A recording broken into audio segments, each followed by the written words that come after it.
चाहे जितना दुख पड़े प्यारे, किसी से मत कहो, किसी से मत, चुपचाप मौन होकर सह जाओ। तुम्हारा स्वामी विधान करके तुम्हें दुख भेजा है तो बहुत बड़ा उसमें कोई सुख है। वो मंगल भवन है, तुम्हारा मंगल होने नहीं दे सकता। दिखाई दे सकता है कि अब अमंगल हो गया हमारा, अमुक अमुक अमुक, कुछ नहीं। धैर्य पूर्वक अपने मार्ग में सीधे चलते रहो। उसका विधान आया है, वो दुखद हो या सुखद, सुखद है तो हर्षित मत हो, दुखद है तो शोकित मत हो, आगे बढ़ो। मौन, अपने विषय में न सुख की बात करे न दुख की। मौन बात करे तो प्रभु की करे, नहीं तो मौन। मान लीजिए अगर ये मौन आप धारण कर लेंगे तो निकल जाएंगे माया से, नहीं तो किसी की निंदा कर देंगे, किसी का ऐसा कटु वचन बोल देंगे, परुख वचन बोल देंगे, भजन छीण हो जाएगा, भजन करने की वृत्ति नष्ट हो जाएगी। जीवन में अगर कोई हमें कष्ट दे रहा है तो हमारा कर्म है, ना कि कोई व्यक्ति। ये बिल्कुल सिद्धांत तक चर्चा समझ लो। वही व्यक्ति जो मुझे द्वेष करता, वही व्यक्ति जो मुझे कष्ट और दंड देता, वही व्यक्ति प्रणाम करके छाती से लगाकर आंसुओं की धारा से अभिषिक्त किया, तो वो व्यक्ति था या कर्म? जब कर्म भोग हो गया तो वही हृदय से लगा के अश्रुधारा से क्षमा कीजिए, बहुत ऐसा ऐसा। नहीं नहीं, आप तो बड़ी कृपा की। व्यक्ति कभी कष्ट नहीं देता, मेरा कर्म उसके ऊपर सवार होकर मुझे दंड देता है। इसलिए मैं किससे कहूं? अपनी जबान से दांत कट जाए तो किससे कहूं? ये जो दांत, इससे जबान हमारी पीड़ा को किससे कहूं? अब अपने हाथ से चोट लग जाए किसको कहूं? ऐसे सब आत्मस्वरूप हैं, हमारा कर्म ही उनके ऊपर सवार होकर हमें दंड दे रहा। इसलिए भाई, श्रीपाद का सिद्धांत जो कह रहे कि अगर भगवत प्रेम प्राप्त करना है तो मुंह बंद। ये माया के सब सुख झूठे हैं, मैं मेरा तू तेरा सब झूठा है। देहाभिमान के कारण ही द्वैत भासता है, नहीं तो तत्वमसि तुम वही हो। किसके लिए रो रहे हो? शुद्ध ज्ञान, शुद्ध भजन। मधुबन से चले और जब ब्रज में प्रवेश किया तो लोग अनुमान करने लगे कि क्या श्री कृष्ण आ रहे हैं।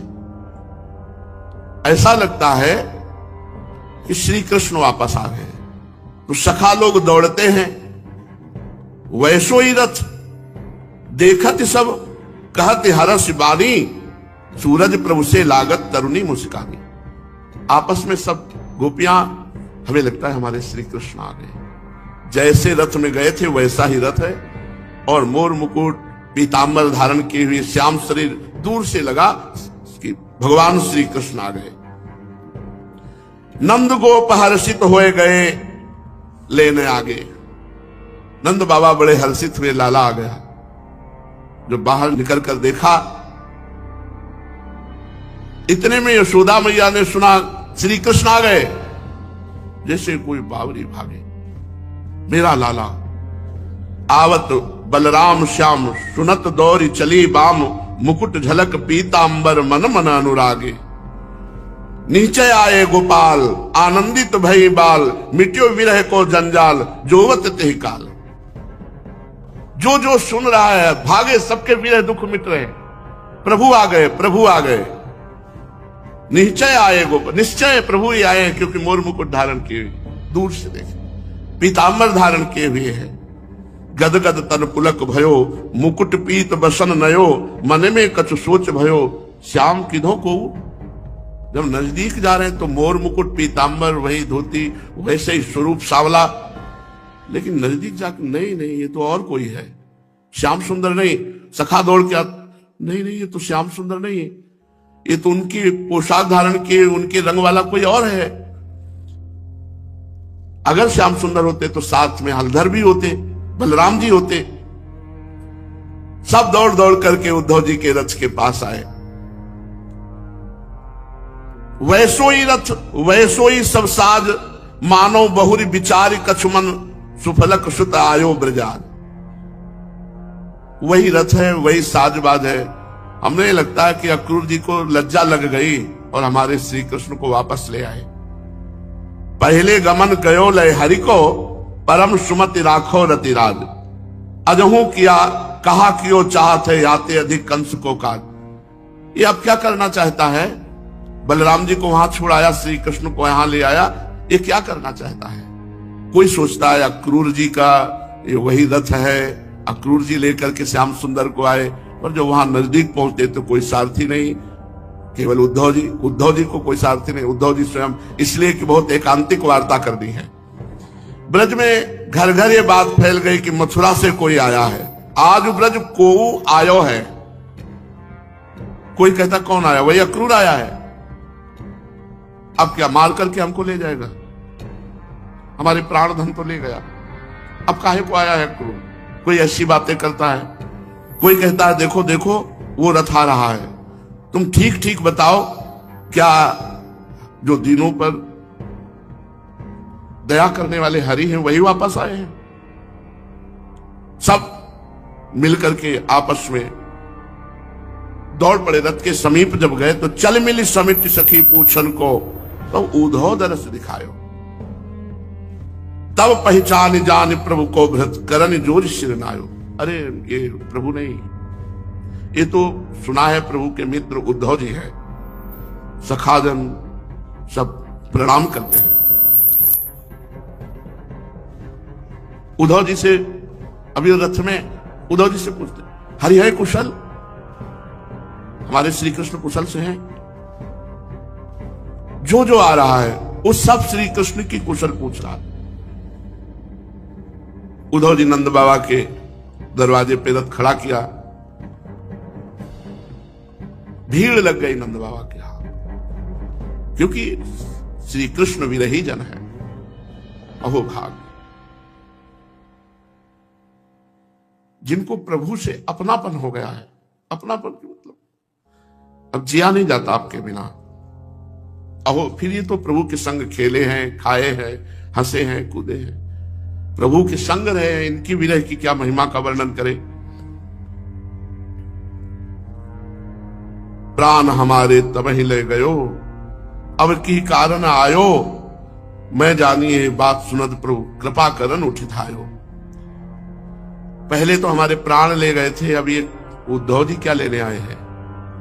किसी ने कहा हम पर कृपा करने आए हैं, क्योंकि हम सब विरह में जल रहे थे। श्याम सुंदर की कम से कम प्रसादी पोशाक तो पहने हैं, हमें उनकी पोशाक के तो दर्शन हो रहे हैं। ये तो श्याम रंग वाले हैं। हरि रथ जतन जरेऊ की अनूप दिखावे, जी मग कृष्ण गए उतही ते आवे। उतही ते आवे सखन बुलावे, देखो मन ही बिचारी, मणि मुकुट किरण तन पीत बसन को गोविंद के अनुहारी। सोई आभूषण लागे देखन जब लग नेरे आए, उद्धव जी जाने मुख को मिलाने कृष्ण संदेश पठाए। दौड़ दौड़ करके सखा ब्रजवासी जन बूढ़े लोग आते हैं, उद्धव जी के वस्त्र छूते, क्योंकि श्री कृष्ण के प्रसादी है ना। कोई चूम रहा है, कोई हृदय से लगा रहा है, कोई स्पर्श। कितना प्रेम है हमारे प्रभु का। है प्रसादी वस्त्र धारण किए, सब प्रसादी वस्त्र को स्पर्श कर रहे हैं। सच्ची बात, भगवान के निज जनों में जो प्रेम है, वही प्रेम का किनका जागृत हो जाए तो जीवन। हम उन्हीं के हैं, ममई वांशो, भगवान कह रहे मैं उन्हीं का हूं।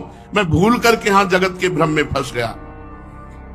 नंद बाबा उद्धव जी का हाथ पकड़ करके उतारते हैं, महल में ले जाते हैं। सेवक चरण धोता है उद्धव जी के। नंद बाबा पलंग पर बैठालते हैं और प्यार से पूछते हैं, उद्धव क्या हम ब्रजवासियों की कवि श्री कृष्ण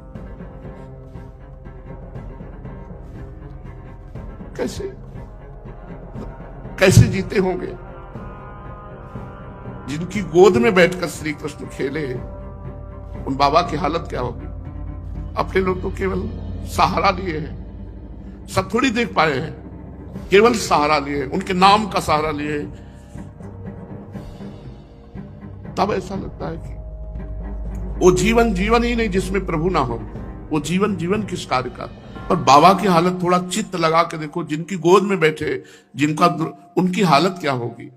उस मैया की हालत जो सुबह से शाम तक केवल लाला की परिचर्या में लगे, वो लाला, उनकी हालत क्या होगी। उन गौओं की क्या हालत होगी, उन सखाओं की क्या हालत होगी, उन गोपियों की क्या हालत होगी, जो केवल इन्हीं के लिए है, इन्हीं से जीवित है। बाबा पूछते हैं कि तुम बताओ क्या कभी अपनी मैया यशोदा की याद करते हैं। और यशोदा वर्ण मानानि पुत्र से चरितानि च, मैया तो ऐसी बावरी है कि उनको ये पता ही नहीं उद्धव आए हैं। वो तो अपने भाव, रुक लाला रुक ला, थोड़ा माखन खाता जा फिर जा। बाबा दिखा रहे हैं कि देखो क्या हालत है। अरे वो तो मथुरा चले गए, फिर विकल होकर रो पड़ती है। कभी पालने के पास जाती है, वही पालना जिसमें श्री कृष्ण झूलते, वहां श्री कृष्ण झूलते रहे। फिर देखती है तो खाली है, श्री कृष्ण तो चले गए। उनके प्रतिपल नवीन नवीन प्रभु की लीलाएं, और उन्हीं लीलाओं में कोई कभी आर्तभाव में पुकारती, कभी उनके पीछे दौड़ती, कभी हंस देती है। बड़ी उत्तम दशा श्री यशोदा मैया की है। उद्धव जी कंपायमान हो रहे, आए गर्व रख कर थे ज्ञान के, लेकिन यहां जब प्रेमियों की दशा देखी, अभी तो दास सख्य वात्सल्य इन्हीं का दर्शन कर रहे हैं। श्री कृष्ण की एक एक लीला का चिंतन करके नेत्रों से आंसू बहाते हुए नंद बाबा और यशोदा मैया, पुत्र स्नेह की बाढ़ उनके स्तनों से अब भी दुग्ध धारा बहने लगी यशोदा मैया के। उद्धव जी ने देखा यशोदा मैया की दशा और नंद बाबा की, कि श्री कृष्ण के प्रति कैसा अगाध अनुराग है। ये देखकर वे प्रेम से विकल होने लगे। अभी तक प्रेम उद्धव को नहीं आया। जे भी बाबा का वात्सल्य प्रेम और मैया का प्रेम देखा तो उद्धव आनंद मगन हो गए और कहने लगे, हे बाबा, इसमें संदेह नहीं कि आप दोनों समस्त शरीरधारियों में अत्यंत भाग्यवान हैं, सराहना करने योग्य हैं।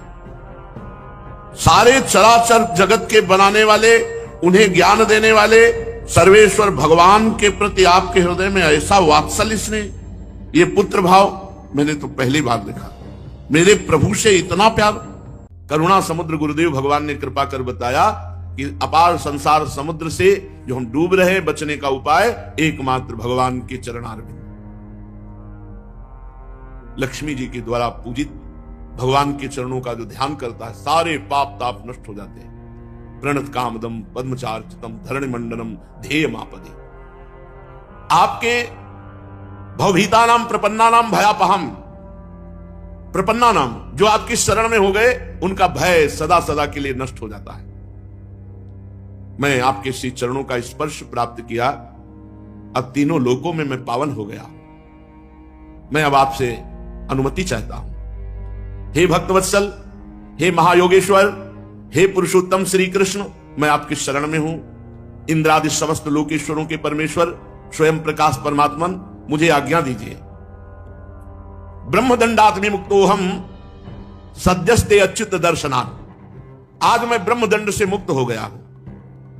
एक रस रहने वाले अच्युत, मैं ब्राह्मणों के शाप से मुक्त हो गया। यह आश्चर्य की बात नहीं, क्योंकि यन्नाम ग्रहणन् अखिलान् श्रोत्रणात्मानमेव च सद्यः पुनाति किं भूयस् तस्य स्पृष्टः पदाहिते।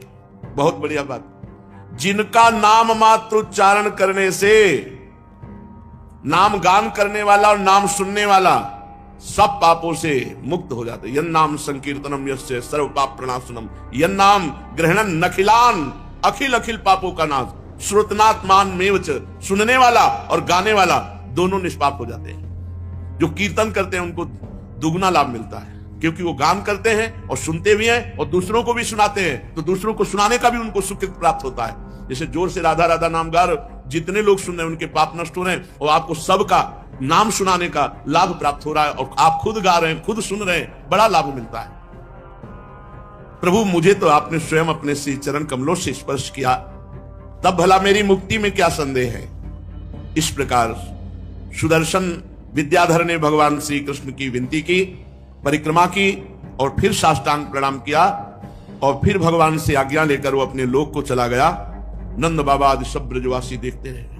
लाला का इतना बड़ा प्रताप, भारी संकट से बचा लिया। ब्रजवासियों ने निश्चय कर लिया कि भगवान है श्री कृष्ण। अब निश्चय हो रहा, क्योंकि वरुण लोक में यहां कितने ऐसे कार्य किए जो सिर्फ भगवान के द्वारा होते। सब ब्रजवासियों को निश्चय होने लगा। गिरिराज धारण किया, देवराज इंद्र चरणों में गिरा करके, अघासुर बकासुर तृणावर्त पूतना, कितने कितने, उन्हें विस्मय हुआ। कितना आश्चर्य है। भगवान के स्पर्श मात्र से उसका कल्याण हो गया। उन्होंने जो नियम ले रखे थे शिवरात्रि के, वो पूर्ण किए और बड़े आदर प्रेम से श्री कृष्ण का दर्शन करते हुए, उनकी लीला गान करते हुए ब्रज में लौट आए। एक दिन की बात है, अलौकिक कर्म करने वाले भगवान श्री कृष्ण और बलराम जी रात्रि के समय वन में गोपियों के साथ विविध प्रकार के हास्य विनोद रास आदि, भगवान श्री कृष्ण निर्मल पीतांबर और बलराम जी निर्मल नीलांबर धारण किए हुए, दोनों गले में फूलों की सुंदर सुंदर माला, अंगराग, सुगंधित चंदन, सुंदर सुंदर आभूषण पहने हुए और बड़े प्रेम से आनंद से ललित स्वर में गोपियों के साथ गायन कर रहे हैं, नृत्य कर रहे हैं। अभी निशामुखम सायंकाल था, आकाश में तारे उग रहे थे, चांदनी छिटक रही थी, बेला के सुंदर गंध से मतवाले होकर भौरे इधर उधर गान कर रहे थे। जलाशय में खिली हुई कुमुदनी की सुगंध लेकर वायु मंद मंद चल रही थी। उस समय उनका सम्मान करते हुए भगवान श्री कृष्ण और बलराम जी ने एक साथ मिलकर राग आलापा, राग का आरोह अवरोह, स्वरों के चढ़ाव उतार बहुत ही मनोरम, जगत के समस्त प्राणियों के मन और कानों को आनंद से भर देने वाला गान था। प्रभु का वो गान सुनकर गोपियां प्रेम व्यथित हो गई। परीक्षित, गोपियों को अपने शरीर की सुधि न रही। जिस समय बलराम और भगवान श्री कृष्ण दोनों भाई इस प्रकार स्वच्छंद गान नृत्य आदि कर रहे थे, उन्मत्त की भांति गा रहे थे, उसी समय कुबेर का एक अनुचर यक्ष जिसका नाम शंखचूड़ था, वो प्रेम बेसुध गोपियों को चुरा ले गया, भाग गया लेकर के। जिनके एकमात्र स्वामी भगवान श्री कृष्ण हैं, अब उन गोपियों को शुद्ध आई तो देखा ये यक्ष लिए जा रहा है, तो भगवान को पुकारा, ध्येय मापति, जिनका ध्यान चरणों का करने मात्र से आपदा का नाश निश्चित है। उसी समय श्री कृष्ण और बलराम जी दौड़ पड़े और कहा, डरना मत। अभयवाणी कहते हुए बलराम जी ने एक साल का वृक्ष उखाड़ा और उस यक्ष के पास पहुंचा। यक्ष ने देखा कि काल और मृत्यु के समान श्री कृष्ण और बलराम मेरे पास आ गए। वो मूल घबरा गया, गोपियों को तो वहीं छोड़ दिया, प्राण बचाने के लिए भागा।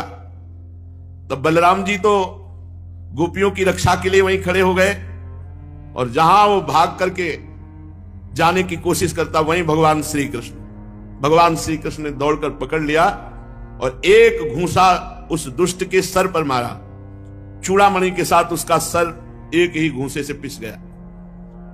भगवान श्री कृष्ण शंखचूड़ को मारकर वो मणि लेकर के आए और वो मणि बलराम जी को दे दी और समस्त गोपिकाओं को सुख पहुंचाया।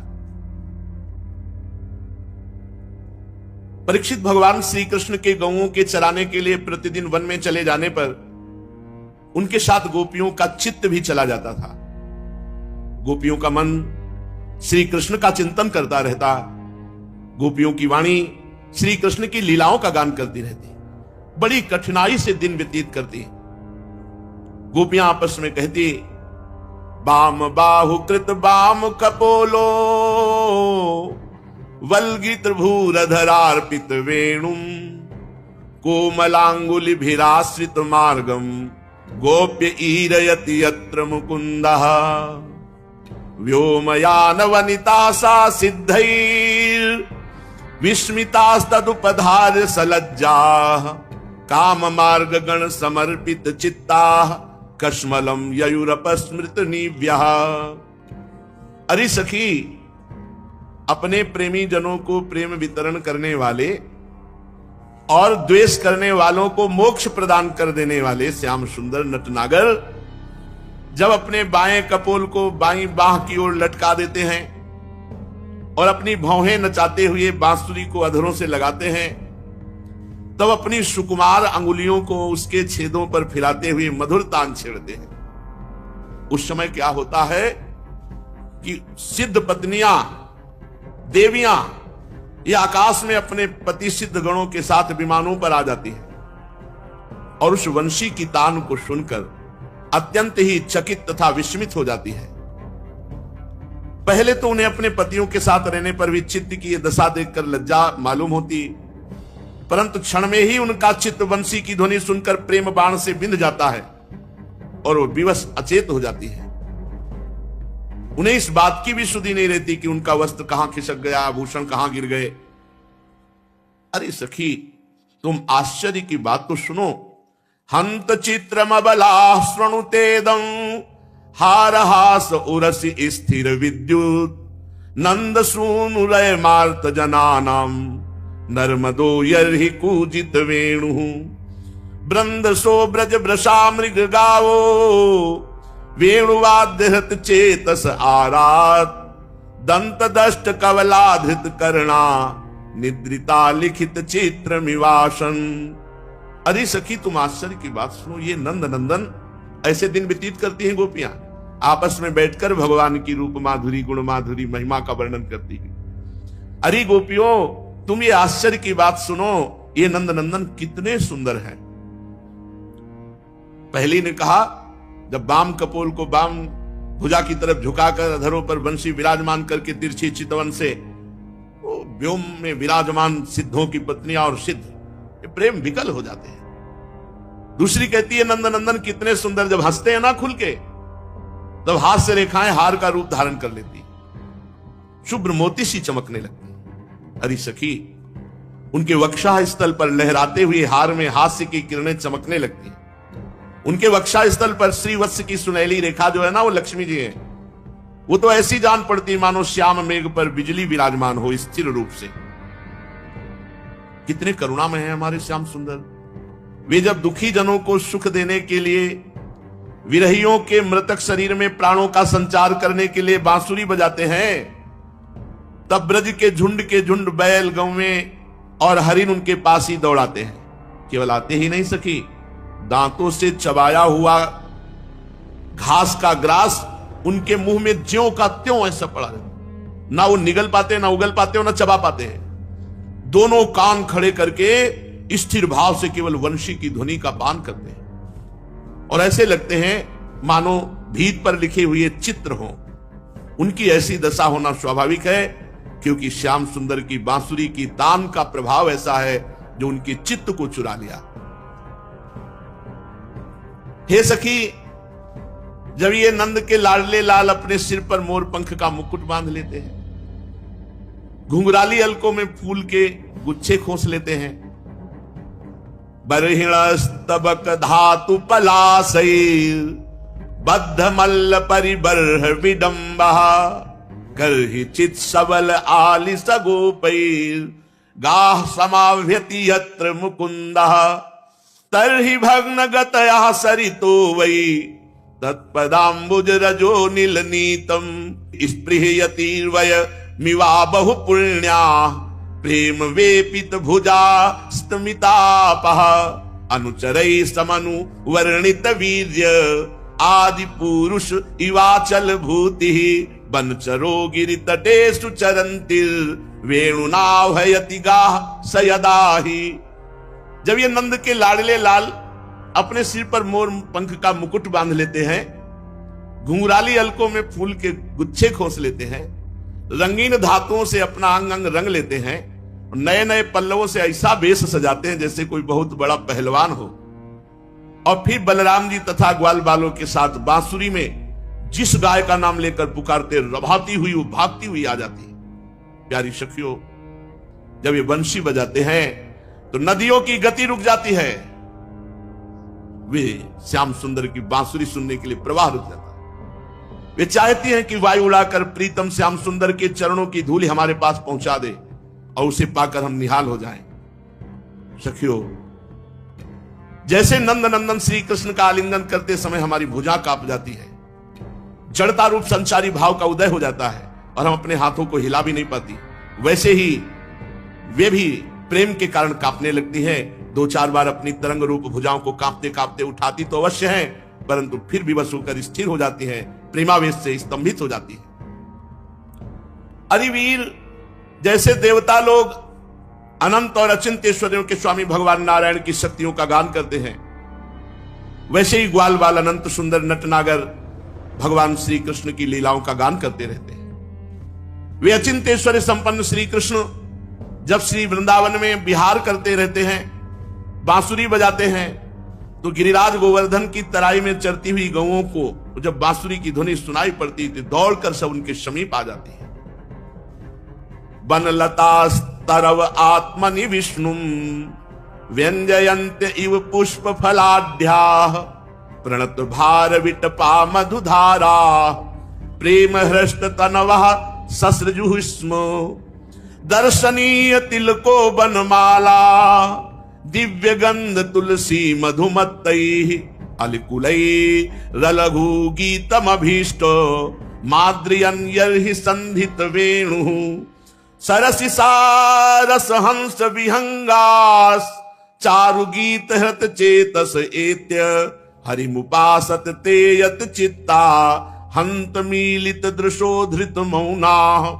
अरे सखी, जितनी भी वस्तुएं संसार में या उसके बाहर देखने योग्य हैं, उन सबसे सुंदर, सबसे मधुर, सबके शिरोमणि है ये हमारे मनमोहन।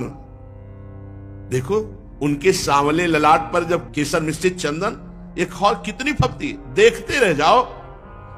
गले में घुटनों तक लटकती हुई बनमाला, उसमें पिरोई हुई तुलसी की दिव्य गंध, और गंध से मधुर मधुर मध से मतवाले होकर झुंड के झुंड भौरे कैसा गुंजार कर रहे। देखो कितने सुंदर है, मानो गोपी के सामने भगवान श्री कृष्ण का रूप प्रकाशित है। अरे सखी, हमारे नटनागर श्याम सुंदर भंवरों की उस गुनगुनाहट का आदर करते हैं। देखो ना, तभी तो उन्हीं के स्वर में स्वर मिलाकर अपनी बांसुरी बजा रहे हैं। उस समय सखी, मुनिजन मोहन संगीत को सुनकर सरोवर में रहने वाले सारस हंस आदि पक्षियों का भी चित्त उनके हाथ से निकल जाता है।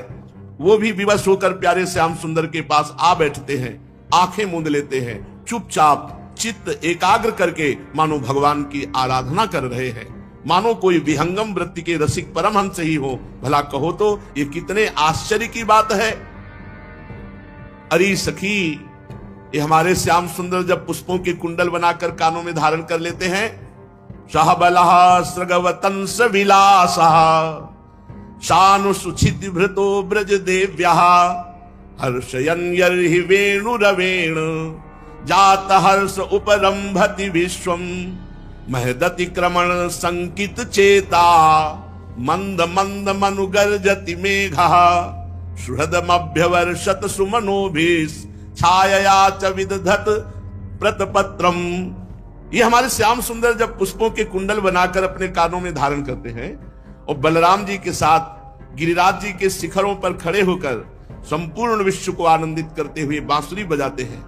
बांसुरी क्या बजाते हैं, आनंद में भरकर उसकी ध्वनि के द्वारा सारे विश्व का आलिंगन करने लगते हैं। हे सखी, उस समय श्याम मेघ बांसुरी की तान के साथ मंद मंद गरजने लगते हैं। मंद मंद क्योंकि उनके चित्त में इस बात की शंका बनी रहती कि कहीं मैं जोर से गर्जना कर उठूं और वो कहीं बांसुरी के तान के विपरीत पड़ जाए, उसमें बेसुरापन ले आए, तो मुझसे भगवान श्री कृष्ण का अपराध बन जाएगा। सखी, वो इतना ही नहीं करते, वो जब देखते हैं कि हमारे सखा घनश्याम को धूप लग रही है, तब वो उनके ऊपर आकर छाया कर लेते हैं, उनका छत्र बन जाते हैं बादल।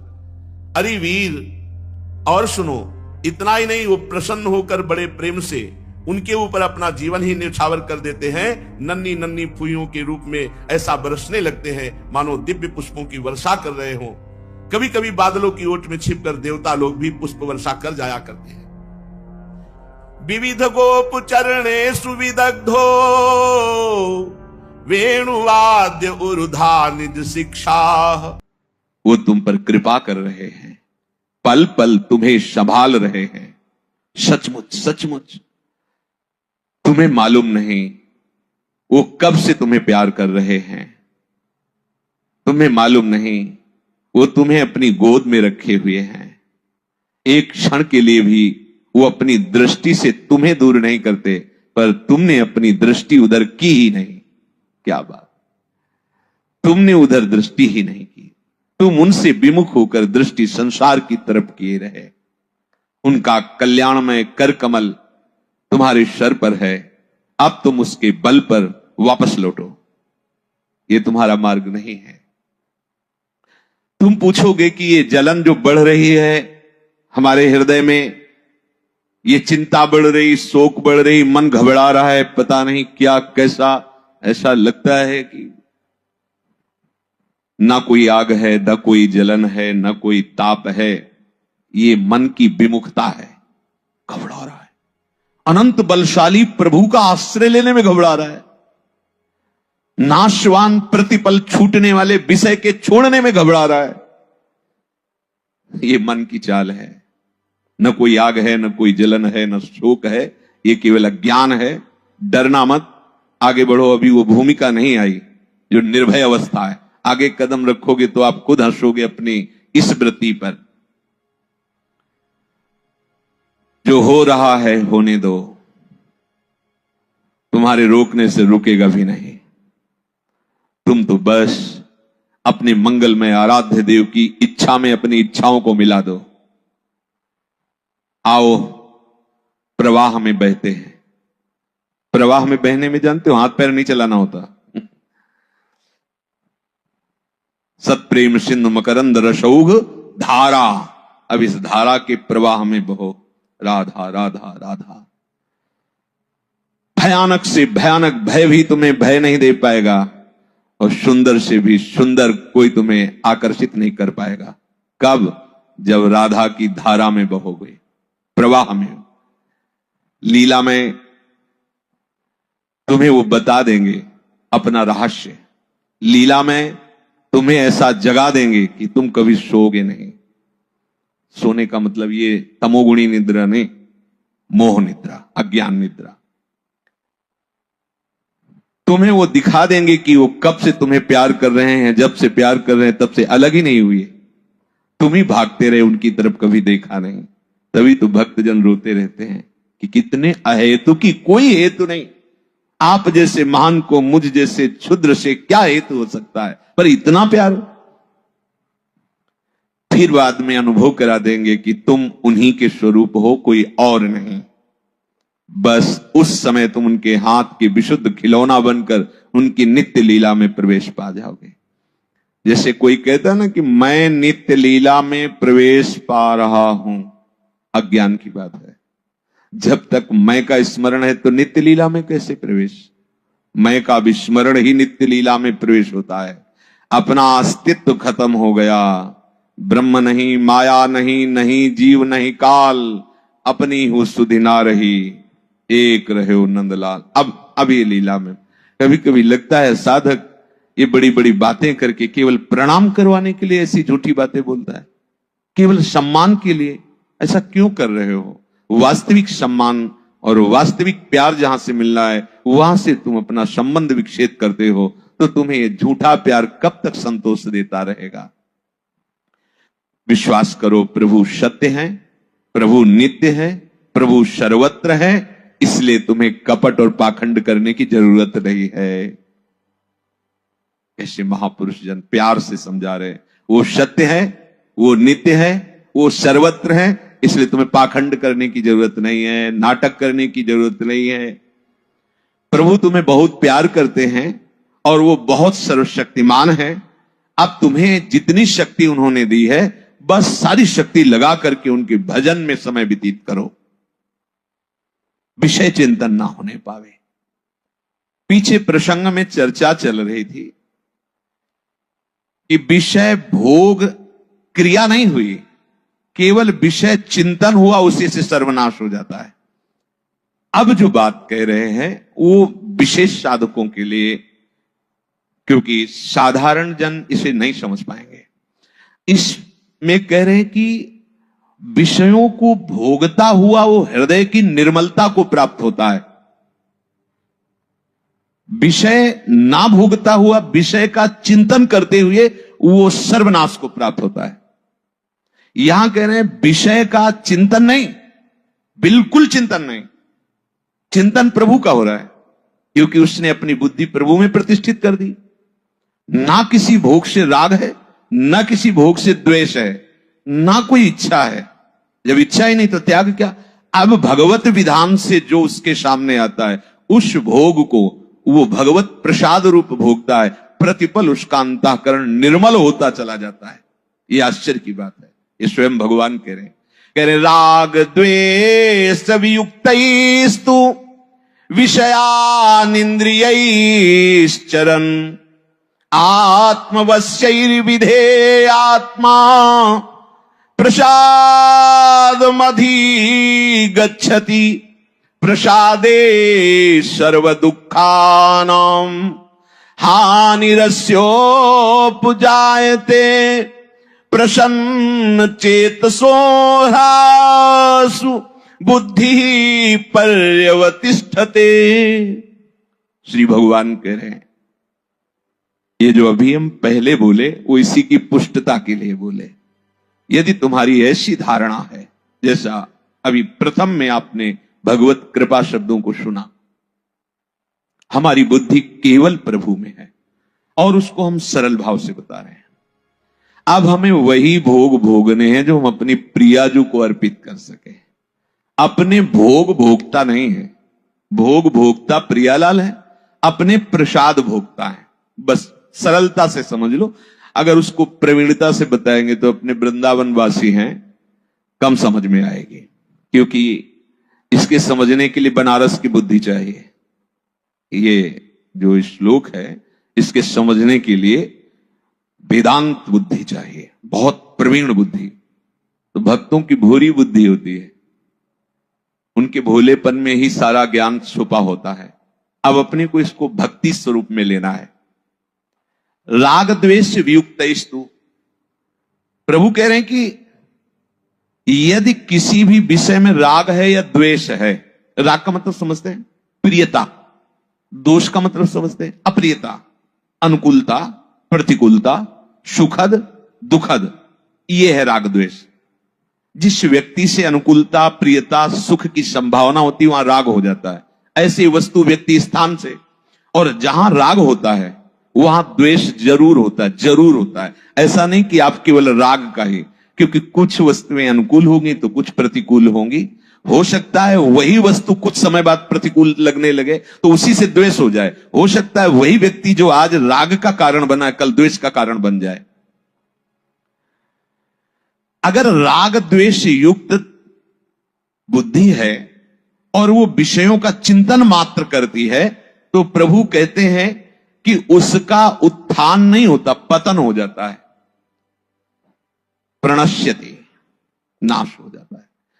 यहां कह रहे कि जिसकी बुद्धि प्रभु में स्थित है, कैरुआ भाव रहस्य पारगमती श्री राधिका प्रेयसा, लाडली जू के प्राण प्यारे प्रीतम और प्रीतम की प्राण प्यारी लाडली जू, इन दोनों के प्रेम रहस्य में जिसकी बुद्धि स्थित है वो विषयान ग्रहणंत मुंचंत हुआ, वो विषय भोग करे या उसका त्याग कर दे, वो बहिर्मुख पुरुषों का संग करे या ना करे, उस शास्त्र के अनुसार कार्य करे या ना करे। क्यों?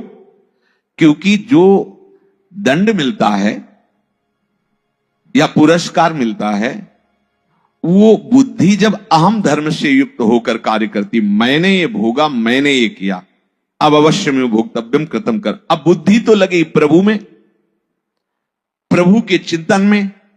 अब उसके शरीर को जो भी भगवत प्रसाद रूप प्राप्त, उसके हृदय को पवित्र करने वाला होता, मलिन करने वाला नहीं होता। यहां कहा कि बुद्धि का प्रभु में स्थित हो जाने से वो कर्म करते हुए भी बंधेगा नहीं, विषय भोगते हुए भी वो पतित नहीं होगा। ये बहुत आंतरिक रहस्य की बातें हैं जिनको बहुत संभाल करके भक्ति परक बता रहे हैं। तो जो ज्ञान परक है वो इसका थोड़ा सा अलग स्वरूप है। जब मार्ग ही नहीं चलना तो उसकी चर्चा क्या करें। वो मार्ग हमें जो चलना है उसको समझिए। बहुत ही सुंदर बात है, बहुत सुंदर बात है। वशीभूत अंतःकरण वाले उपासक का राग द्वेष रहित अपने वश में की हुई इंद्रियों का विषय का सेवन करता हुआ वो हृदय की निर्मलता को प्राप्त होता है। बड़ी बात, ये बड़ा गुप्त बात है। संपूर्ण दुखों का नाश करने वाला बन जाता है, हृदय शुद्ध हो जाता है। उपासक की बुद्धि निसंदेह परमात्मा में स्थित हो जाती, भोग भोगते हुए भी, यद्यपि वो भोगता नहीं है। यहां तो अंतःकरण को वश में करने वाला शब्द है। मन हमारा प्रभु के चरणों में, बुद्धि प्रभु के निश्चय में, चित्त प्रभु के लीला गुण नाम चिंतन में, अहम दासत्व में। अब फर्क नहीं पड़ने वाला, अब जो होगा वो महामोद मंगल में होगा। इसके अंतःकरण में इच्छा नहीं है, ध्यान कीजिए। बंधन का कारण चाह है, इच्छा है, इच्छा नहीं अंतःकरण, क्योंकि वो हर समय प्रभु का चिंतन करता है। अब संयोग वशात अनुकूल या प्रतिकूल कोई भी परिस्थिति, व्यक्ति, वस्तु, स्थान आता है, वो आराम से उसमें विचरण कर रहा है, बाहर से दिखता है, लेकिन अंदर से वो प्रभु के चिंतन में। अब कोई फर्क नहीं पड़ने वाला। जैसे पीछे एक बार भगवान रास में विलंब से, नित्य रास जो गोपी जनों का होता था, गोपी जनों के मध्य, ये नवनिवृत्त निकुंज का नहीं, वो विलंब से आए तो उन्होंने, प्रीतम बहुत विलंब हो गया आज, वह यमुना के पल्ली पार गुरुजी पधारे हैं, उनके दर्शन, तो आपके गुरुजी, तो हम भी प्रणाम करके आते। बोले ऐसे नहीं जाया जाता, गुरुजनों के पास कुछ लेके जाया जाता है। बोले कुछ विलंब तो लगेगा, समय हो जाएगा, पर हम सब तो मिलकर के सुंदर सुंदर पुआ, खीर और अच्छे अच्छे पदार्थ बनाए, चलने लगी। तो उन्होंने कहा प्रीतम यमुना जी बहुत बाढ़ी है, उनका जाके यमुना जी से कह देना कि यदि श्री कृष्ण अखंड बाल ब्रह्मचारी हैं तो मार्ग दे दीजिए। गई, पर यह बात सुनकर उनको हंसी आई।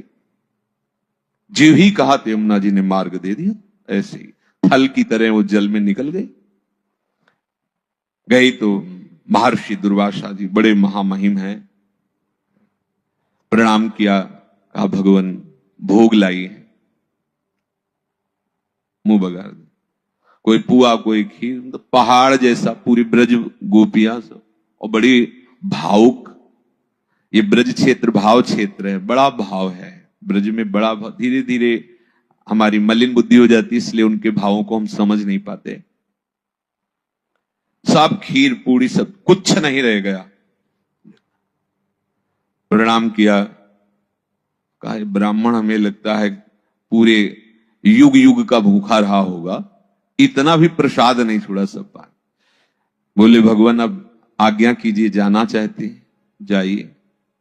तो उनका जब यमुना जी बाढ़ी हैं तो आई थी, तो निकले, अब जाएं कैसे? बोले कैसे आई थी? प्रभु ने कहा था कह देना कि श्री कृष्ण अखंड बाल ब्रह्मचारी हो तो मार्ग दे दो। तो यमुना जी ने मार्ग, तो बोले बोल देना यमुना जी से कि यदि दुर्वासा जीवन में अपनी रसेंद्री में दूब के रस के सिवा कुछ रखा ना हो तो मार्ग दे दो। इतनी जोर से लोटपोट हो गई गोपिया कि जैसे गुरु झूठे वैसे ही चिल्ला झूठे। मनो लडुआ पूड़ी हलवा सब खा गए। कह रहे कह देना यमुना जी से अपनी जबान में यदि दूब के रस के सिवा आज तक कुछ रखा ना हो। गए यमुना जिसका, यमुना जी ने मार्ग दे। आश्चर्य हुआ कि यमुना जी तो सत्य वचन ही स्वीकार करती है। प्रभु के पास गए, प्रभु ने कहा आपने पवाया, दुर्वासा जी ने लेके तो कुछ नहीं पाया। बोले वो इच्छा रहित है, इस समय इच्छा रहित होकर सब पा गए पर वो कुछ नहीं पाए। बोले आपके विषय में भी जानना चाहती है कि आप, क्योंकि ब्रह्मचर्य में ये सब हंसना खेलना और ये सब लीला व्यवहार, तो उनका मेरे सिवा कोई है ही नहीं, इसलिए मैं सदैव अखंड हूं, इसलिए अखंडानंद कहते हैं। मेरे सिवा कोई है नहीं, और मैं कभी किसी शरीर से नहीं खेलता, आत्मानंद में, आत्मस्वरूप में। ये जितनी गोपीजन प्रभु के पास है शरीरधारी नहीं है, ये सब आत्मस्वरूप है, आत्मस्वरूप। जब कुछ ब्रजवासियों ने उनको रोका तो जो चली थी उनसे पहले वो श्री कृष्ण के पास थी, तो शरीर तो वही आत्मस्वरूप। ये जितने भी भाव देह हैं ये आत्मस्वरूप है, ये पांच भौतिक नहीं है, ये आत्मस्वरूप। और आत्मस्वरूप में कहीं मलिन विकार की कोई गुंजाइश ही नहीं होती। तो भगवान का जो विलास है, जो लीला विलास है, वो स्वयं में स्वयं से है, दूसरा कोई है ही नहीं, स्वयं से स्वयं।